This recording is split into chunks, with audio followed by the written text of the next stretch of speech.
عید گزر گئی، علائشیں اور کچرے کے ڈھیر برقرار، UC7 کے مکین اذیت میں مبتلا کراچی رپورٹ سید عبدالقدیر شاہ۔ منگو پیر ٹاؤن کی UC7 سرجانی میں عید الاضحیٰ کے کئی روز گزر جانے کے باوجود صفائی ستھرائی کی صورتحال تشویشناک بنی ہوئی ہے۔ مختلف علاقوں، گلیوں اور سڑکوں پر کچرے اور قربانی کی علائشوں کے ڈھیر موجود ہیں، جن سے اٹھنے والی شدید بدبو اور تعفن نے علاقہ مکینوں کی زندگی اجیرن بنا دی ہے۔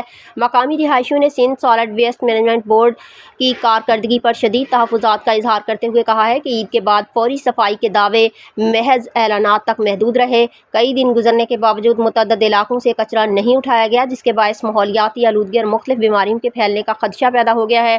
UC7 کے چیئرمین امید علی قاضی نے صورتحال پر سخت رد عمل دیتے ہوئے کہا کہ Sindh solid waste management board کی غفلت اور لاپرواہی ناقابل برداشت ہو چکی ہے۔ عوام شدید مشکلات کا شکار ہیں اور بدبو کے باعث گھروں میں رہنا بھی دشوار ہو گیا ہے۔ انہوں نے کہا کہ متعلقہ ادارے کو بارہا شکایات اور درخواستیں دی گئیں، لیکن تاحال کوئی مؤثر کارروائی نہیں کی گئی۔ اگر فوری اقدامات نہ کیے گئے تو عوامی مشکلات میں مزید اضافہ ہوگا۔ چیئرمین امید علی قاضی نے اعلیٰ حکام سے مطالبہ کیا کہ صورتحال کا فوری نوٹس لیا جائے اور ہنگامی بنیادوں پر صفائی مہم شروع کر کے علاقے کو کچرے اور علائشوں سے پاک کیا جائے تاکہ شہریوں کو درپیش مشکلات کا خاتمہ ممکن ہو سکے۔ علاقہ مکینوں نے بھی حکومت سندھ اور متعلقہ اداروں سے مطالبہ کیا ہے کہ صفائی کے نظام کو مؤثر بنایا جائے اور عید الاضحیٰ کے بعد صفائی کے حوالے سے کیے گئے وعدوں پر عملی اقدامات کیے جائیں۔